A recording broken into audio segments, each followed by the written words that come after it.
तीसरे में पुण्यार्जन करना चाहिए। 50 वर्ष के बाद खूब कथा भागवत करे, मेला भंडारा करे, दान करे और फिर खाकर त्याग करे, खूब पूजा पाठ करवावे, कोई ऑब्जेक्शन नहीं। लेकिन भागवत सुनने का अधिकार देखिए उन लोगों को नहीं है। ऐसा होते हुए भी जिसके घर में एक सियानी लड़की है और उसका विवाह नहीं हुआ है, अविवाहित है, तो उसको भागवत करने का अधिकार शास्त्र ने नहीं दिया। सबसे पहले उस कन्या का विवाह किया जाए, उसके बाद वो भागवत करने का, यह शास्त्र का नियम है। तो तृतीय नारदम पुण्यम, तो तीसरे में पुण्यार्जन करना चाहिए। और चतुर्थे किंकर से जब 76 वर्ष से अवस्था ऊपर जाने लगती है तो हाथ कांपने लगते हैं। कहा गया है कि दृग दृग नहीं तेज देह जब डगमग पग पग मग मग अलग अलग, दृग दृग नहीं तेज देह जब डगमग पग पग मग मग अलग अलग, चक चक मुख बदन जब मग जब अनुचर मग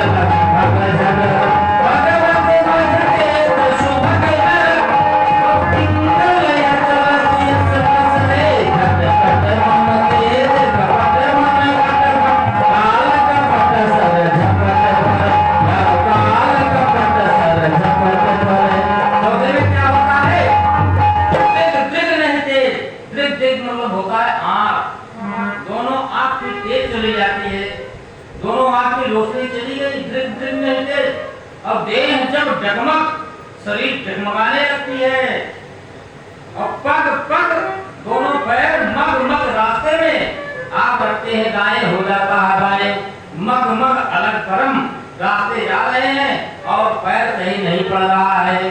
तो दृग दृग में तेज देह जब जगमग और पग पग मग मग अलग परम, इतने नहीं दांत बाहर आ गए, चक चक मुख दंत, दांत बाहर हो गए और वाणी जब बोलते हैं तो वचन पर फल निकल रहा है, बोलते कुछ और है, निकलता कुछ और है।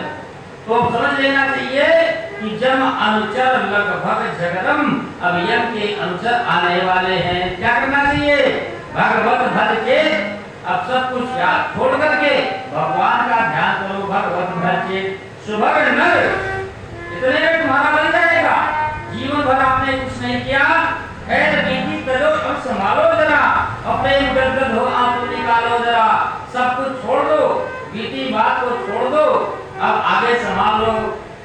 अब भगवत भज चेत सुभग और पिंगल अजा सुयस प्रसरे, अब ज्यादा समय नहीं है, झटपट मन तेज कपट मन खटपट। अब मन की जितनी भी खटपट है सब निकाल करके और एक अलमारी में बंद कर दो। कपट मन खटपट क्यों?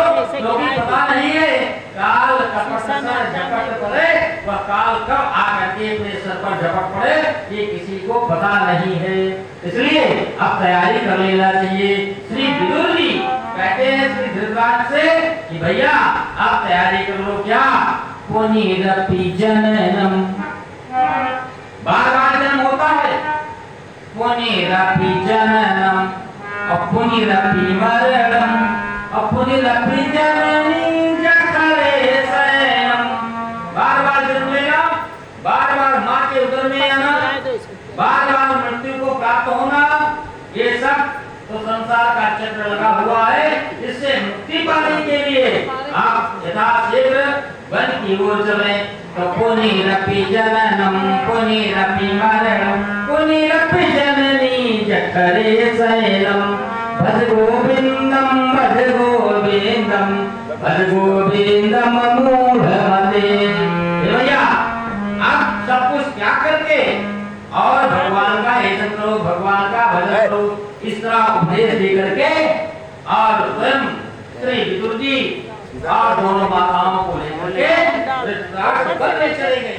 तो ऐसा शास्त्रों में वर्णन आया कि कुछ दिन भर में तपस्या करते हुए एक दिन बांस की रगड़ से जंगल में आग लग गई और उसी में सब जल करके खाक हो गए, अर्थात सब राख हो गए, स्वर्ग को चले गए। बोलिए सच्चिदानंद भगवान की।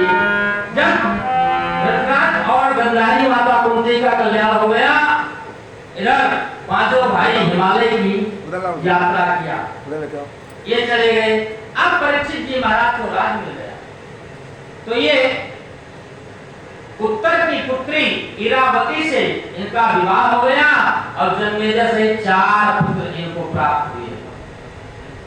कहा गया आप पुत्र जिसके पुत्र नहीं होगा उसकी गति नहीं होती। इनको 4 और पुत्र किसको कहते हैं? पुत्र 3 प्रकार के होते हैं, पूत, सपूत और कपूत।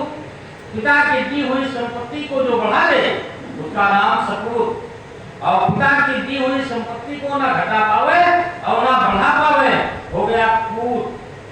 और ये पिता की दी हुई संपत्ति को नष्ट करके बराबर कर दे धुंधकारी की तरह बन गया कपूत।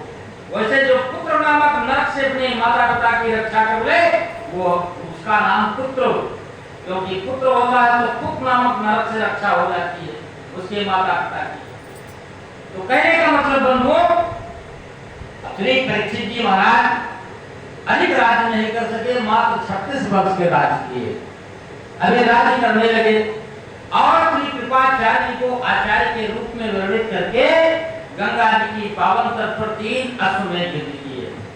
इनकी ख्याति दूर दूर तक फैल गई, यश कीर्ति फैल गई। और अच्छे शासक थे, दान भी करते थे, अपने पुत्र की भांति अपनी प्रजा का पालन करते थे। ब्राह्मण मुनियों के लिए खुला दरबार था, सबका सम्मान था।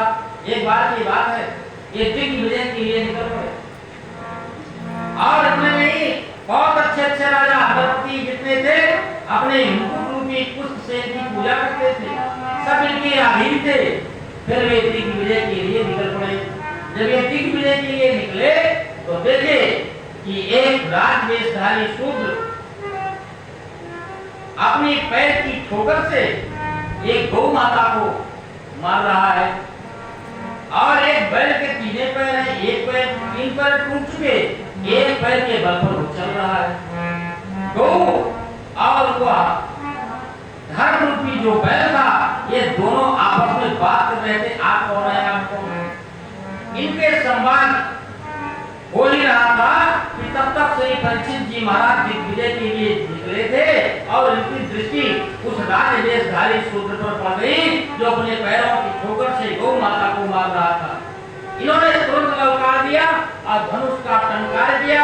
ये कांपता हुआ सारा राज्य चिन्ह उतार करके धरती पर रख दिया और प्रायमान करते हुए इनके शरण में आ पहुंचा।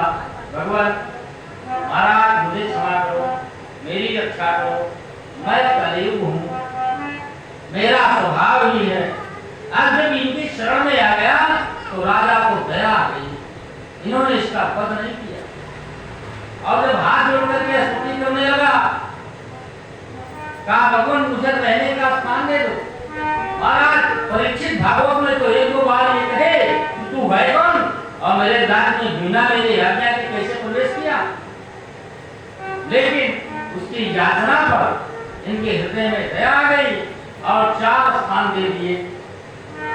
4 स्थान कौन कौन? मद्यपान, जहाँ लोग मदिरा पीते शराब, और जुआ खेलते हैं,